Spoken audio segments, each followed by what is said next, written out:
The Fallout Amazon series has finally arrived, and it has done more damage to the lore and world of Fallout than I could have possibly imagined. There's been a lot of cope going around about this, trying to defend the show, but it absolutely 100% retcons the games, including New Vegas.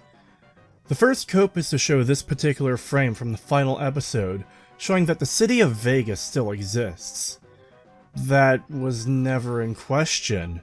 Retconning New Vegas doesn't mean the city of Vegas is entirely erased from the timeline. Retconning New Vegas means undoing or ruining the stories, factions, characters, and significant events that take place during the game, or otherwise contradicting established lore. To start off, let's look at two characters really quickly, Mr. House and Frederick Sinclair. In New Vegas, House is portrayed as an altruist. His goal is the continuation of the human species, including getting humanity into space and colonizing other planets. Give me 20 years, and I'll reignite the high technology development sectors. 50 years, and I'll have people in orbit. 100 years, and my colony ships will be heading for the stars to search for planets unpolluted by the wrath and folly of a bygone generation. This show turns this line into a lie, which is a retcon. Rather than being something he genuinely wants, it's now a lie that he's selling you, because this does not align with his portrayal in the show. This isn't a one-off thing either. He repeatedly mentions saving mankind.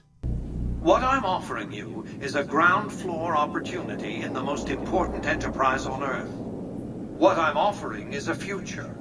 For you, and for what remains of the human race. You have a very bright future ahead of you. Thanks to your actions today, so does the rest of mankind.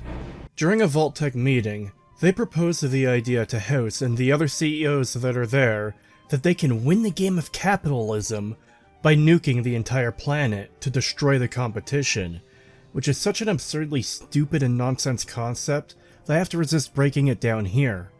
But when hearing this plan, House says this. It's a fun idea. There's a lot of earning potential with the end of the world.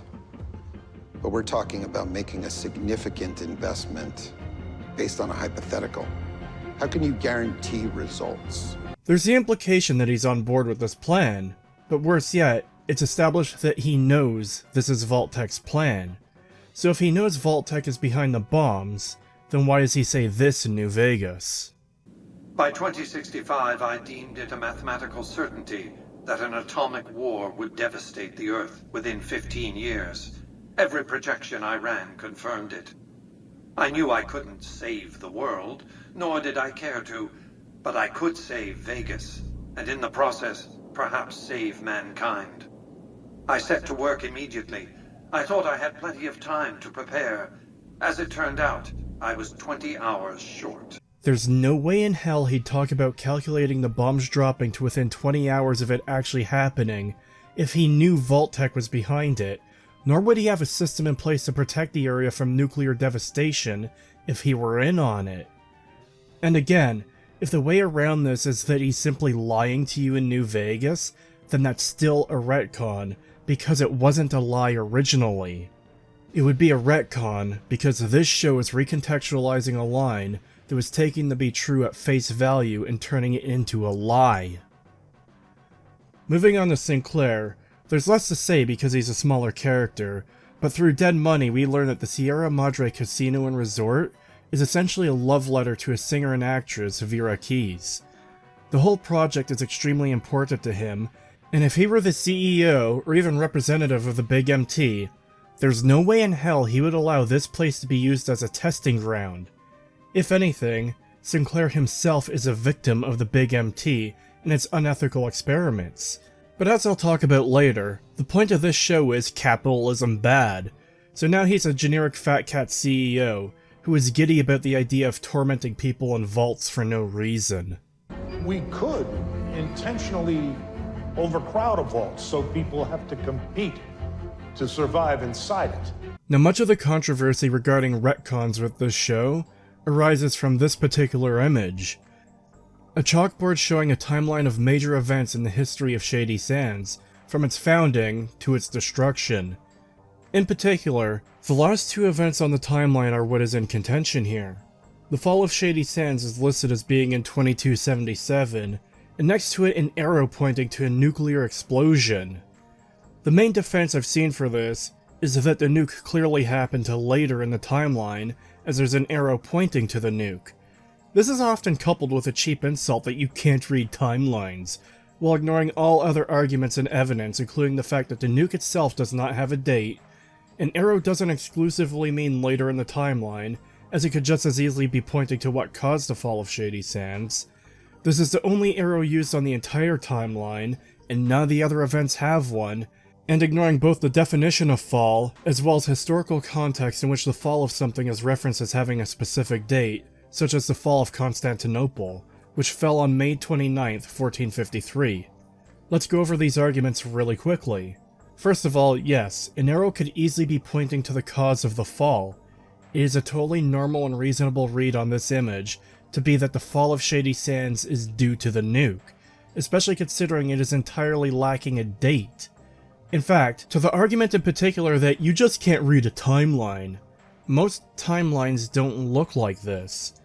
Looking up various timelines online, there are plenty of examples of timelines where either each point has an arrow to the next point, or it ends with an arrow pointing to the implied future, but I couldn't find a single example of a timeline where the entire timeline lacks an arrow, except between the two final events on the timeline.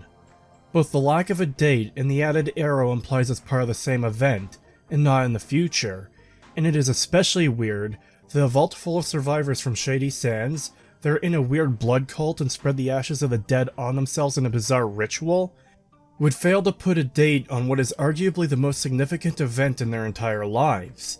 These are people who have lost friends and family, their homes, their entire way of life, and this is being taught in a classroom. The date of the actual destruction of the city is kind of fucking important. It would be like if the Japanese just failed to mention when the bombs were dropped on Nagasaki and Hiroshima 20 years later when teaching their children about this event. More importantly is the Cope argument that the fall of Shady Sands doesn't mean the fall of Shady Sands. I too use words to mean things they don't actually mean. The Fallout show is a subaquatic piece of media. People are claiming the fall simply means the city was in decline at the time, but that's not what the fall of something means. Fall is the endpoint. The fall is the destruction or capture of the city by enemy forces. For example, the fall of Constantinople is when the city was captured after a 53-day siege. The siege itself is not the fall. The fall is specifically when the city could no longer resist the enemy and fell into their control. The fall is when they captured the city. That's what it means when a city falls. Economic or political decline is not a fall. Ignoring the historical use of the word fall, as well as its definition in order to play damage control for $2 billion companies, because you don't want the thing you like to face criticism for being poorly written, is just insanity. It strikes me as weird that people just cannot admit that there might be any mistakes with this show. Now from that alone, I feel a pretty strong argument has been made that the show more than reasonably portrays it as though Shady Sands was destroyed in 2277.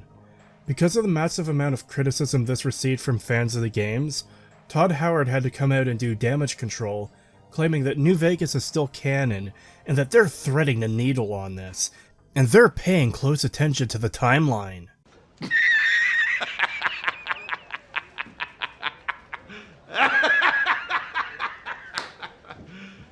You serious? Now I'll talk about Bethesda's track record with Fallout as a whole a little later, but it was worth bringing up this instance of damage control because the show outright tells us and shows us numerous times that Shady Sands was nuked in 2277. So first off, the fact that Rose, Lucy's mother, is a ghoul and was in Shady Sands when it was nuked means that she's directly tied to the destruction of the city by being there when it happened. In episode 4, Lucy mentions the Plague of 77, in which people starved, her mother included. In the Great Plague of 77, everyone had to quarantine. They couldn't work the farms together. People starved, my mother included. This is the show outright telling us that Lucy's mother died in 2277. Now we know that isn't true as Rose is a ghoul, but Hank doesn't know that when he tells young child Lucy that her mother died. Maybe Hank didn't nuke Shady Sands right away. Maybe he waited a few years before doing it. But why though? Based on what we know, there's no reason for him to arbitrarily wait. Worse yet, if he did wait 4 years for no particular reason, then we now need to explain why Rose doesn't go back to the vault to get her children back. We know she can do this because Moldaver uses Rose's Pip-Boy to get into Vault 32. She found a functioning surface city that is very safe, and an entire society and growing nation to be a part of. Why the fuck would she abandon her children to Hank and a life in the vault when she knows something shady is going on there? Further, in the end credits of episode 5, it starts on this frame, showing the checkout stamps on a library book in a school locker in Shady Sands, where the last date on the book is 76. Now it is just an end credit sequence, so maybe that shouldn't be strong evidence, right? Well, riddle me this, Batman. Why would they intentionally put incorrect info into their own show and place so much emphasis on it as to start the entire end credit sequence on this frame? Further still, characters talking about Shady Sands act as though it is the whole of the NCR.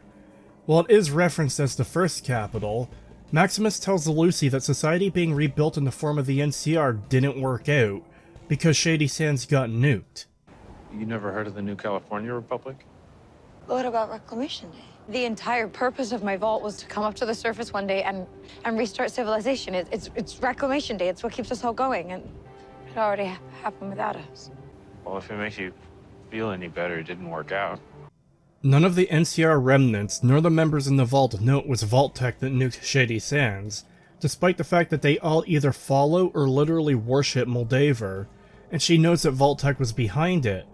Why the fuck wouldn't she tell them, besides to save the reveal for the audience? There's also the whole lack of any NCR presence in the show, except the cultists in the vault and Moldaver's remnants, the latter of which are wiped out by the end. Further, there's all the references to Shady Sands in the game you need to contend with. I've seen people given lame excuses because some of the examples used that mention Shady Sands don't explicitly say that it's the capital, despite the fact they're clearly referencing it as where the NCR government is handing down orders from. I find these kinds of arguments to be particularly annoying because it's people dismissing valid evidence based on semantics.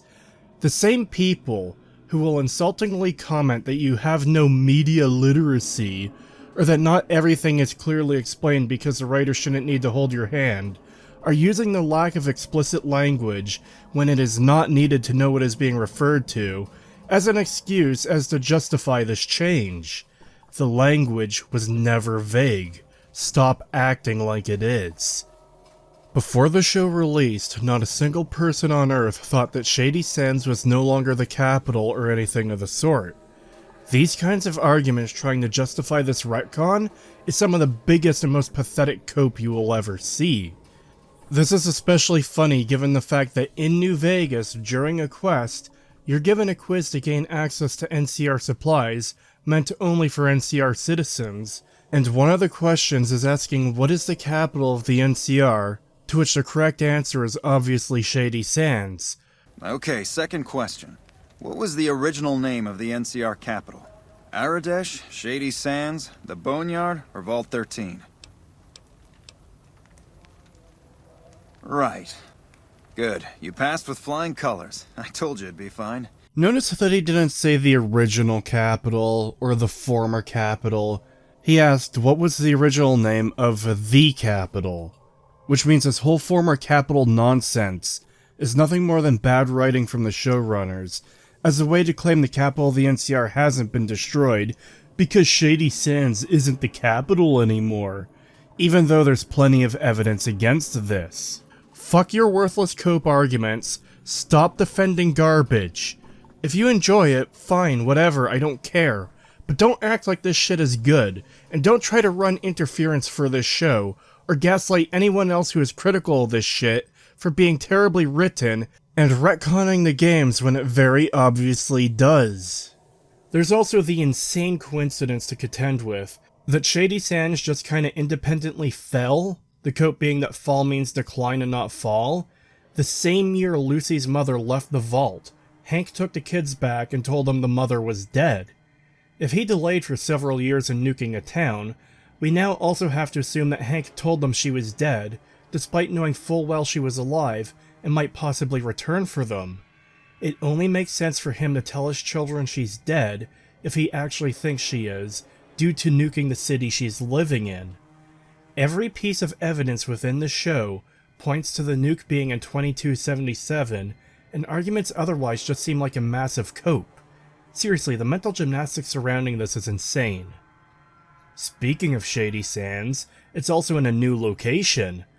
I don't know how they managed to fuck this up, but the city is now in the middle of LA, and not only that, but the newly invented Vault 4 is within walking distance of the now destroyed city, as Lucy and Maximus gaze over the Shady Sands crater and walk to a medical facility to get trapped in Vault 4 within the same day.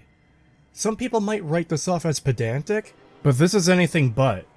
Changing the location of Shady Sands has massive implications. In the original Fallout, it was right between Vaults 13 and 15. It was a northern town and relatively secluded. In LA there is the Boneyard.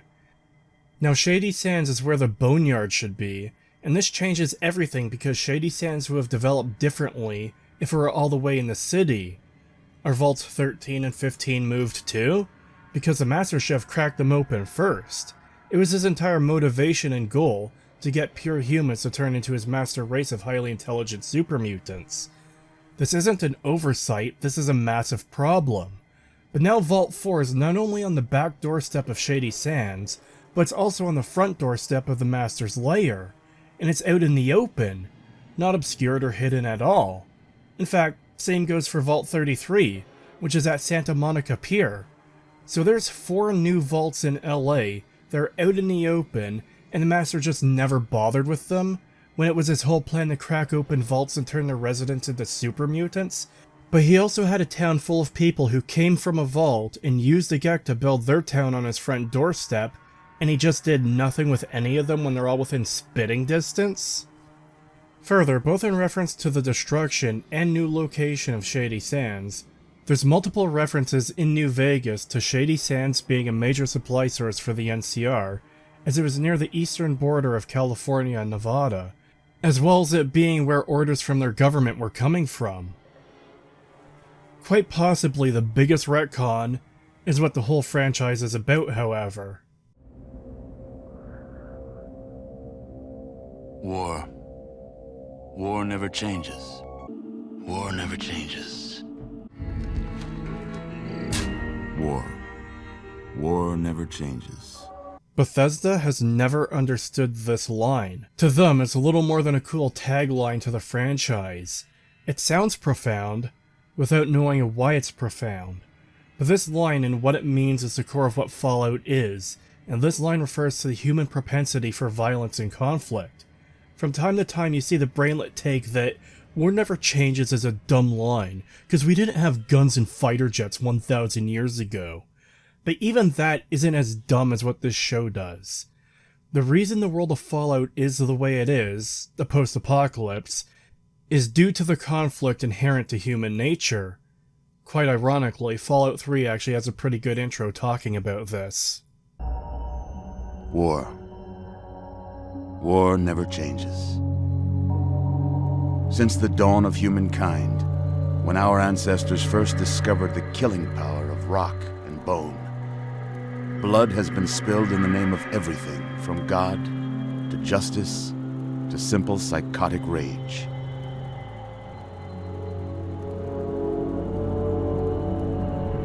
In the year 2077, after millennia of armed conflict, the destructive nature of man could sustain itself no longer.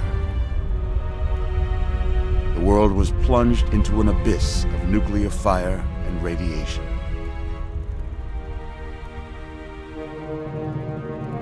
But it was not, as some had predicted, the end of the world. Instead, the apocalypse was simply the prologue to another bloody chapter of human history. For man had succeeded in destroying the world, but war never changes.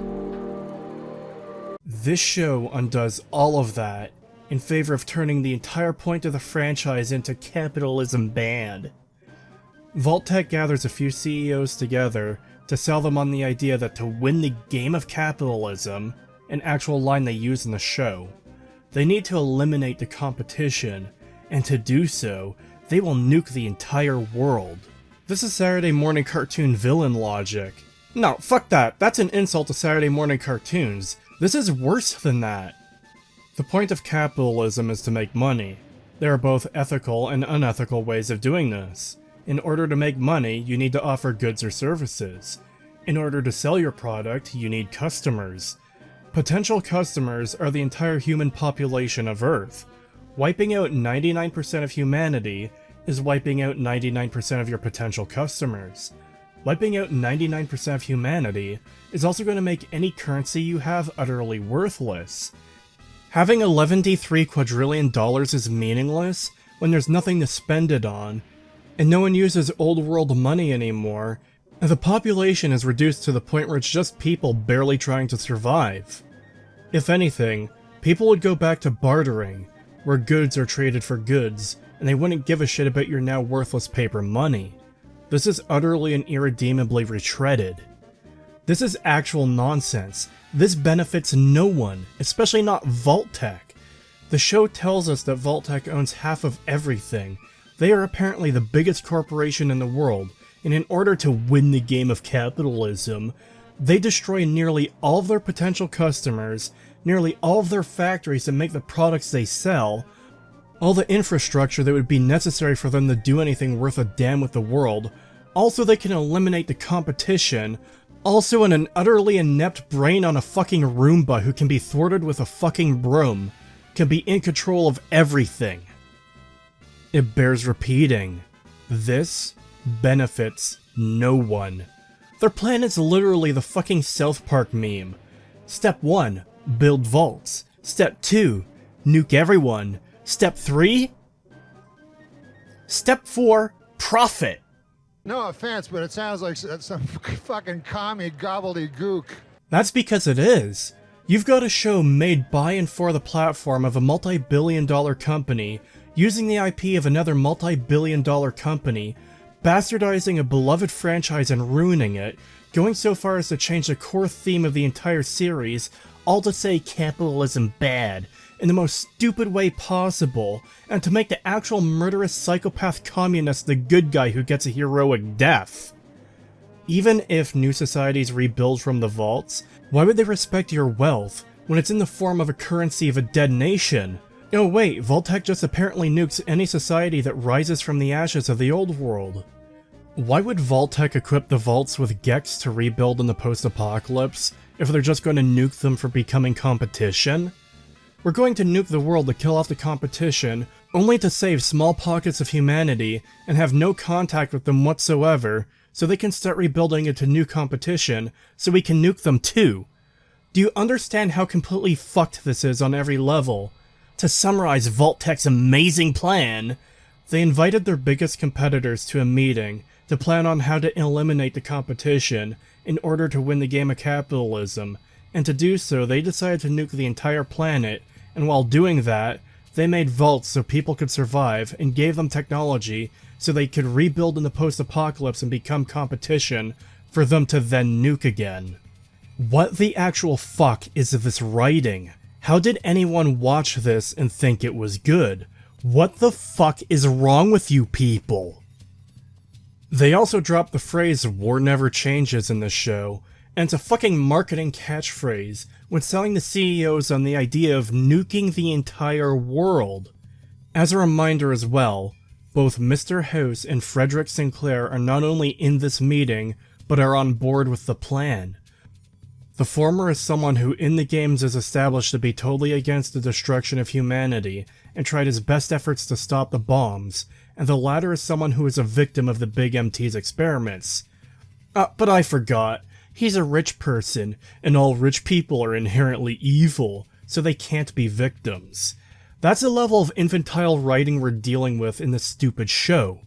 The bombs dropping, the horrible experiments of the vaults, everyone was a victim. Everyone. Not just the poor. The rich weren't protected. You can find Sinclair's storytelling skeleton at the bottom of the Sierra Madre. The show thinks that vaults were for the rich, when most of the vaults were cruel and horrible experiments, where people weren't selected based on class and wealth, but on what would be suitable for said vault experiment, like Vault 21, where they selected people with gambling addiction to be in a vault where all conflicts were solved via gambling. But I guess Sinclair is just a cartoon villain now, and his death is both ironic and deserved, rather than him being yet another victim of this fucked up world. They turned a tragic figure of unrequited love into a Captain Planet villain. This is what the last remaining bit of Fallout worth a damn has been ruined, destroyed, and retconned over. Oh, and the worst part?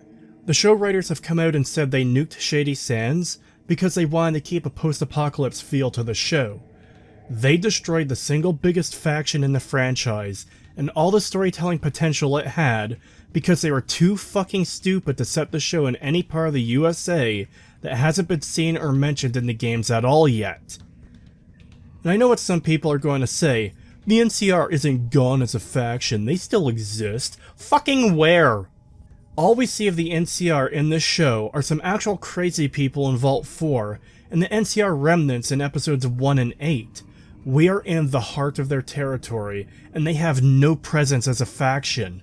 This would be like if Washington DC got nuked, and just all the surrounding area were to be completely abandoned, despite the fact it would make zero sense for the US government to completely abandon Virginia and Maryland. The NCR has been reduced from a superpower, from its own nation, into yet another ghost of the past, into yet more apocalyptic ruins to pick through, in a world full of apocalyptic ruins to pick through. Nothing can ever progress, it's just a Wild West wasteland forever until the end of time. There's also been the cope that, oh, Season 2 will explain everything. Just wait. Just let them cook. Why? Why should we? There's nothing wrong with leaving some questions open to be answered in the future, but there's just so much to the show that is vague and entirely unanswered that shouldn't be. Half the season was useless filler that could have been used to explain things to us. They didn't even explain how Moldaver survived for 220 years, and now she's dead. Why would they tell us how she survived all this time in Season 2 when her story is over? But fear not, everyone. Todd Howard has come out and said nothing has been retconned. Everything is canon. There's no problem and there's nothing wrong.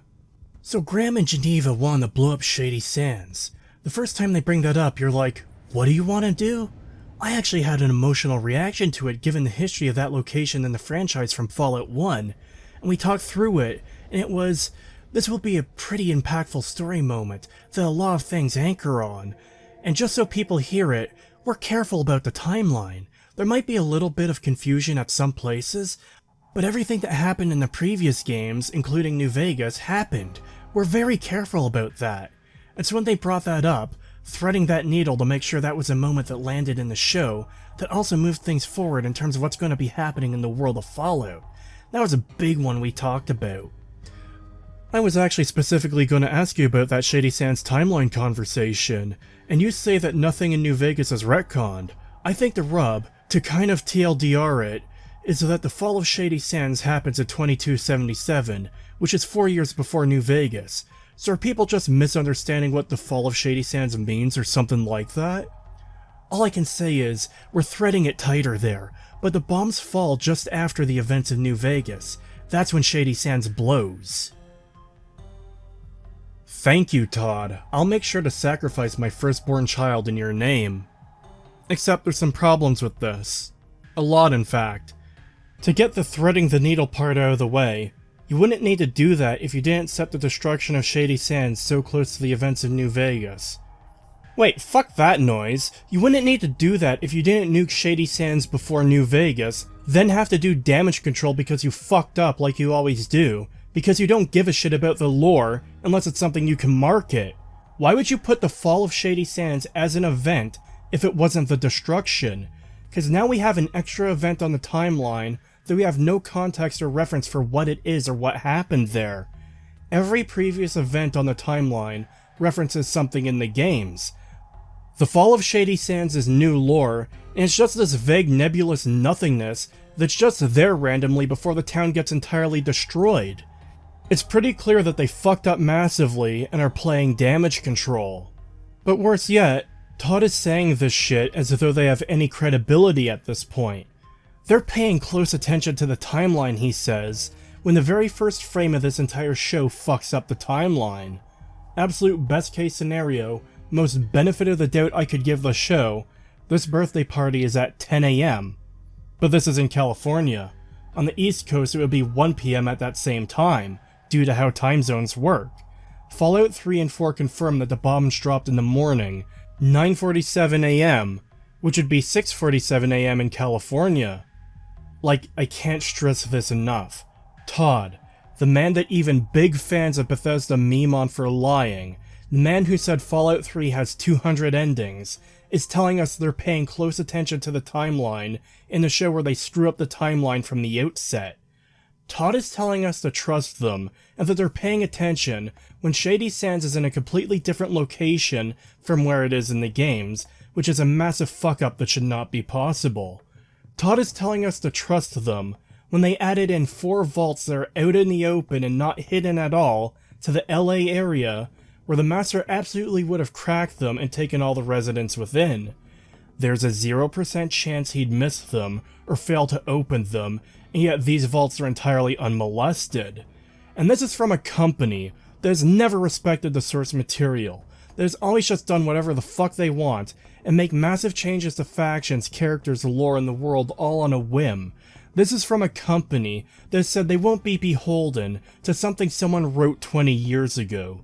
This is from a company that has written off genuine concern and criticism for the integrity of the lore as being unimportant because it's a silly world with talking ghouls and mutants. This is from the company that changes the Brotherhood to something different every fucking time we see them. This is from the company that retconned Jet to be a pre-war drug. And before anyone thinks to regurgitate the Cope argument that it was technically discovered before the war, it wasn't marketed and sold as a drug before the war. It was only ever used as a drug after the fact. Listen to what Myron actually says. Hell, the game itself will say in the end slide that he discovered it. Myron died less than a year after the defeat of the Enclave, stabbed by a Jet addict while drinking in the den.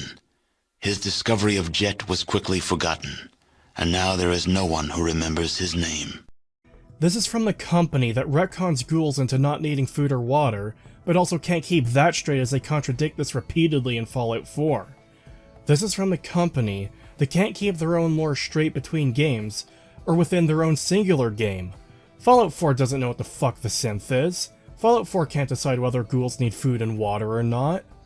This is from the company that plays so fast and loose with the lore of their IPs that when they made Morrowind, they had to invent a plot element called a Dragon Break to explain how all the endings from Daggerfall were canon, and when Emil was writing the Dark Brotherhood for Oblivion, he changed them entirely from a regular assassin's guild into a full-on religious death cult just because he wanted to.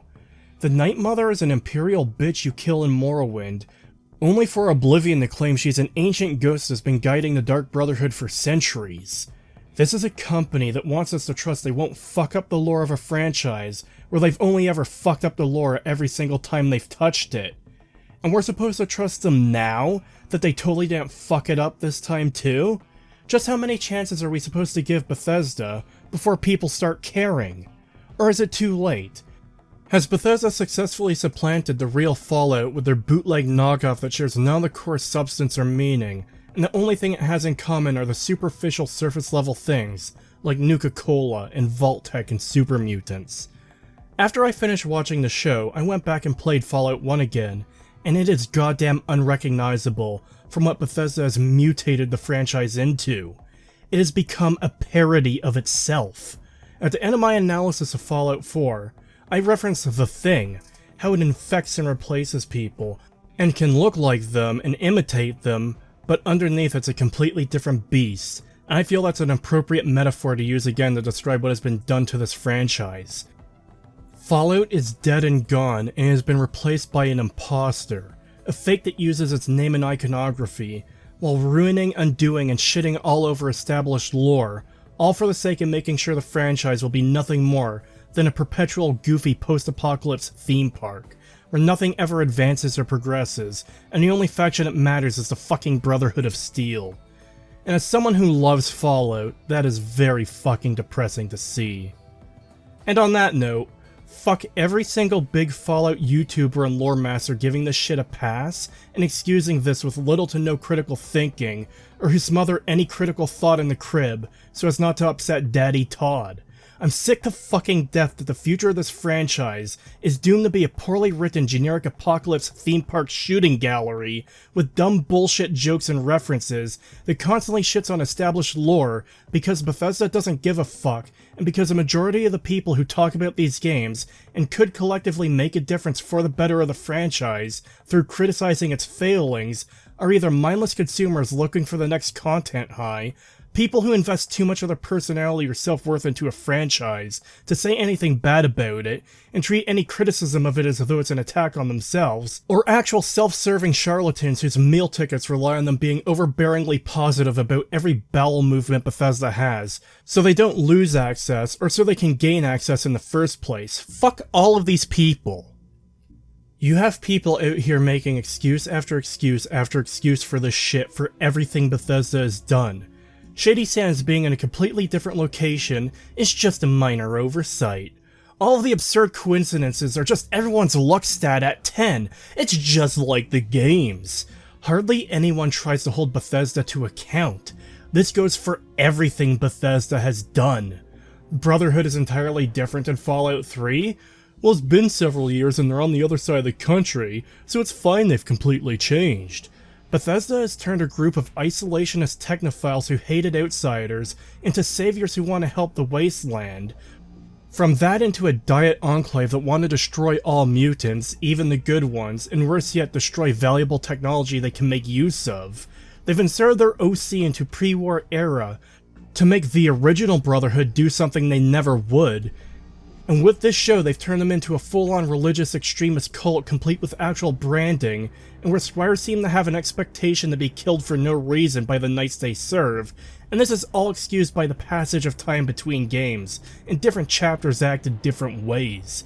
The Brotherhood are just a fucking mystery box now. They can be anything the writers feel they want to do for the next entry, with no real adherence to what they were before, and no one gives a shit. Time after time after time. It's all excuses and whataboutism and other fallacies. Anything to avoid criticizing Bethesda.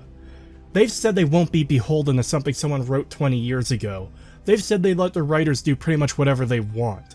They said they don't think much of the franchise because it's a silly, stupid world, and yet you have people acting as though Bethesda can do no wrong, as though they have any respect for the franchise, or they try to shame you into silence. Bring up Kid in a Fridge retconning ghouls needing water, and they'll bring up Coffin Willie, as though a joke character who is buried alive for an amount of time we do not know, but is implied to be recent, is any way comparable to Kid in a Fridge surviving for over 200 years without food and water. Bethesda can do anything and get away with it, because they have a loyal horde of fans and influencers who will shout down or shame people into silence, or they'll bring up obscure Easter eggs as though it's serious lore to shut you up, or they'll play disingenuous whataboutism games, such as pointing to a joke or Easter egg in the originals, to justify the actual clown show this franchise has turned into. In fact, that's another thing in particular I'm fucking sick of. This historical revisionism bullshit regarding the original games is fucking insane. You have assholes like Norte pointing out that there's a talking Brahmin in the original Fallout, which is an extremely rare encounter Easter egg that is so rare to the point that rather than finding this encounter for himself, he took the Fallout Wiki entry image and used that in his video, and he uses that to justify that Fallout has always been silly and absurd, and that a darker and grounded Fallout wouldn't be Fallout. Motherfucker, have you played the original Fallout games? The ghouls of Necropolis learn firsthand the final meaning of dehydration as their city succumbs to the desert sands and the water runs out. Without their water-purifying control chip, they do not survive. Myron died less than a year after the defeat of the Enclave, stabbed by a Jet addict while drinking in the den. His discovery of Jet was quickly forgotten, and now there is no one who remembers his name. A darker, deadpan, grounded Fallout game wouldn't be Fallout.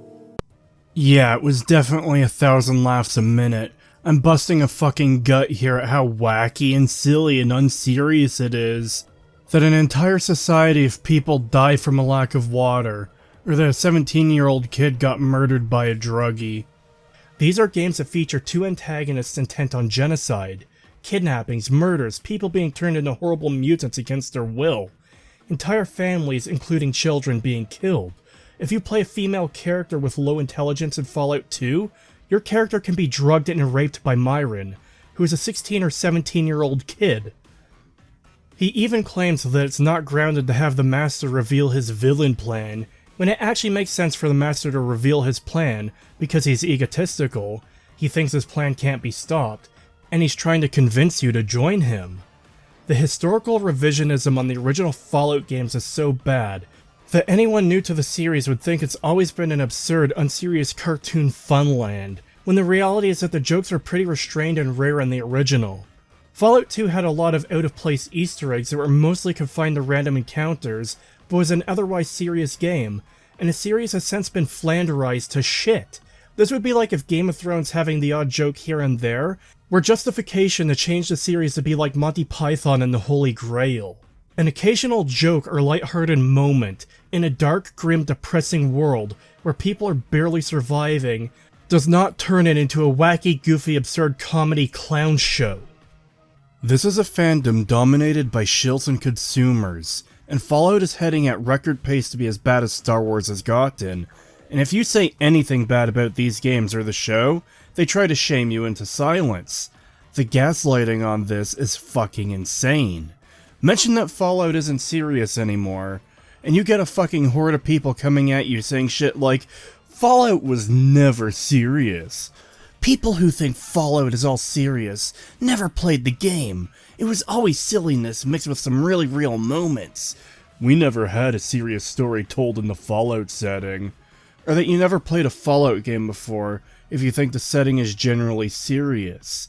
You even have people downplaying elements of the original games as if they were stupid jokes back then too, when they never were.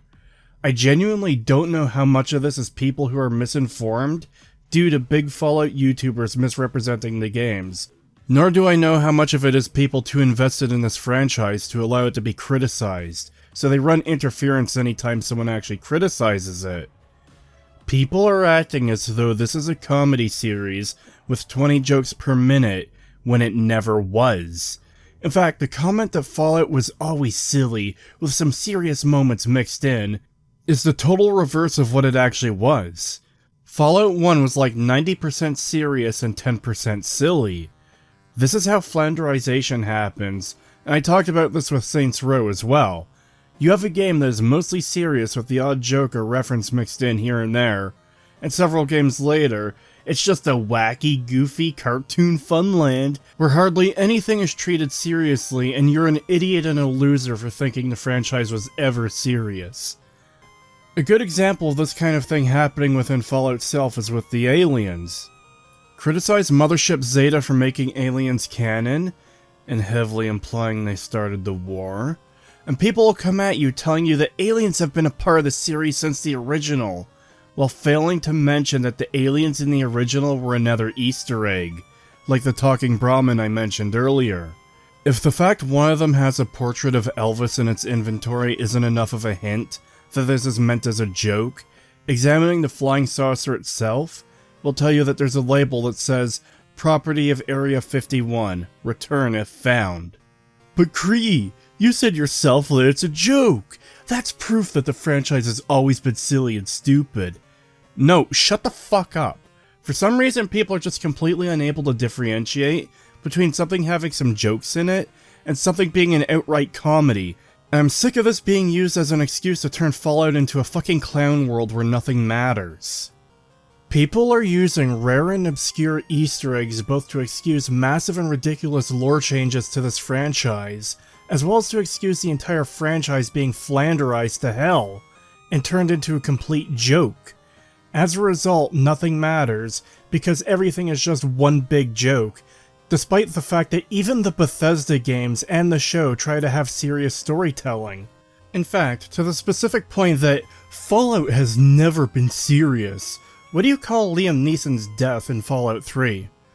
What do you call the death of your wife in Fallout 4? What do you call the urgency to activate the purifier at the end of Fallout 3, and the self-sacrifice the lone wanderer is forced to make?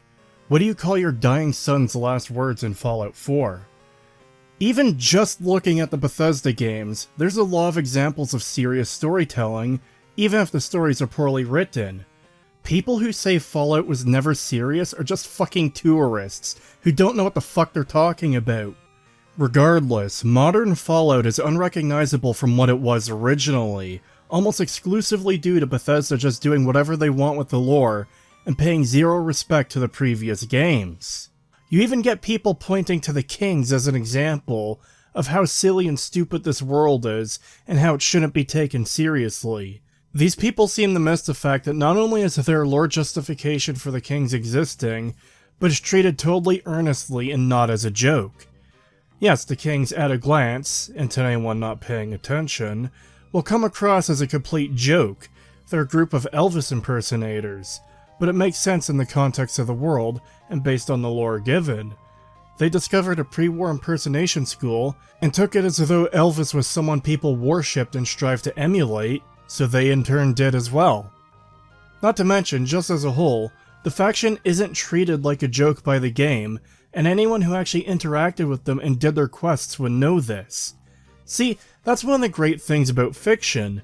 You can do weird things and have it not be a complete joke. That's why Netflix One Piece was so well received. You have characters with crazy powers, and even characters that just look fucking weird. But it works because it's all done in earnest. It's genuine. It doesn't undermine itself by treating its own world as though it's stupid. So, you guys use pre-war technology to find and collect pre-war technology to make sure no one has pre-war technology? I mean, yeah. Well, when you say it like that, I mean, yeah, it's weird. Case in point, nothing about this description about the Brotherhood was actually weird. You have what are supposed to be big monumental reveals during serious moments, only for the show to undermine it with an unfunny joke 3 seconds later. You'll never find out. Oh, he's gonna find out. There are many fallacies that come up in most discussions online, and while I haven't seen it mentioned often, this particular one is the composition fallacy. That is, taking a small part of something and claiming the characteristics of that small part is true of the whole. For example, it would be like saying Superman's suit is yellow.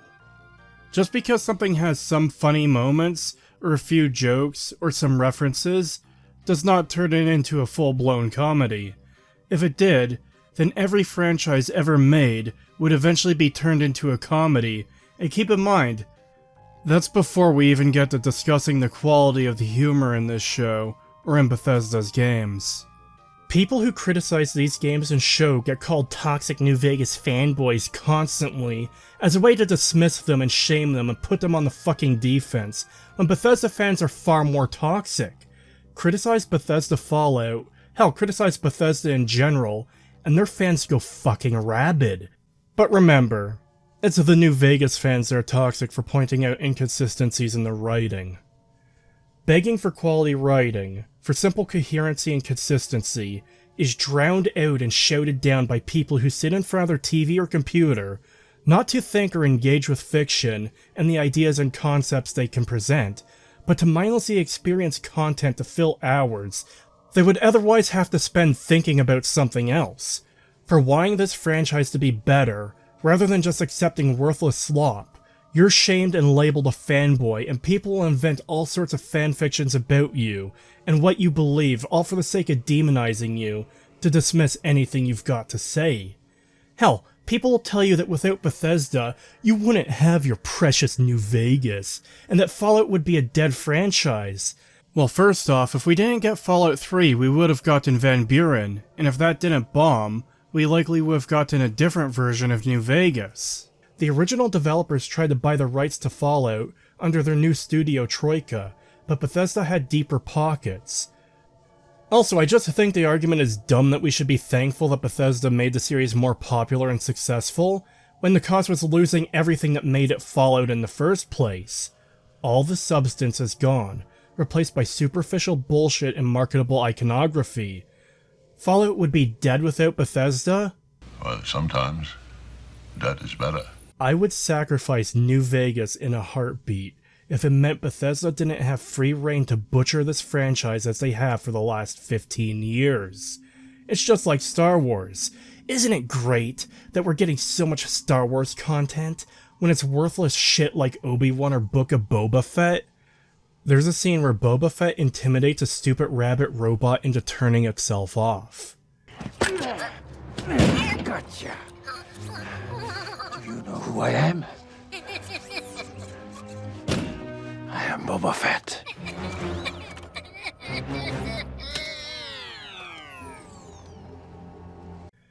And one of the worst and most obnoxious arguments I've seen is that Bethesda has now owned the IP for longer than the original creators, and they've made more Fallout content than the original creators did, and this is what Fallout is now, regardless of what it was before, and we should just accept that. No. Absolutely not.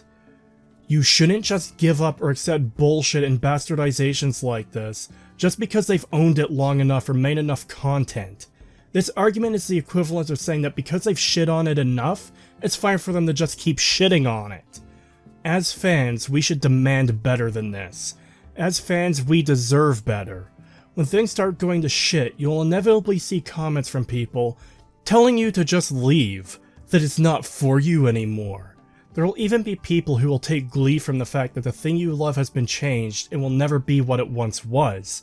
But as fans who invest years of their time into this franchise, or any franchise, you deserve better than for a shit company with shit practices to constantly shit all over the thing you love. If you're someone who genuinely loves what Fallout was and wants it to be better, please for the love of God speak up. Criticize these games. Criticize this show. Make videos, write articles. Because as long as Bethesda gets overwhelming praise for every piece of shit game, or in this case show, they release, they'll continue doing this with no reason to ever change or have an ounce of introspection. They'll get away with it as long as people let them. And even if they go the Disney route and never change, even if they ignore all the criticism, don't let them get away with it scot-free. Hold them to account, criticize them, demand better. Because if enough people do it, it will eventually start hurting them. But more important than anything else, be accurate in your criticisms. Do the research. Look up information, and don't let stupid shit like Easter eggs and joke characters derail accurate and deserved criticism when major things are retconned and changed. Even if Bethesda never changes, by speaking up about what Fallout was and what Bethesda has done to it, you can inform people of what this franchise was, and bring more attention to what's being done to it by people who clearly don't give a fuck and never have. But anyways, yeah, the show absolutely retcons the games, including New Vegas. To claim the show doesn't retcon or contradict anything from the games is utter bullshit, pure and simple. Not to mention, this show is extremely poorly written regardless of any Fallout lore on its own. Fuck the apologists giving this shit a pass and making excuses for it. If you enjoyed this video, please subscribe. I will be doing an in-depth breakdown of this show, so I don't know how long that will take to make, but I hope to have it out relatively quickly. Special thanks to Kelbeck for contributing to the script and helping with some ideas, and thank you for watching.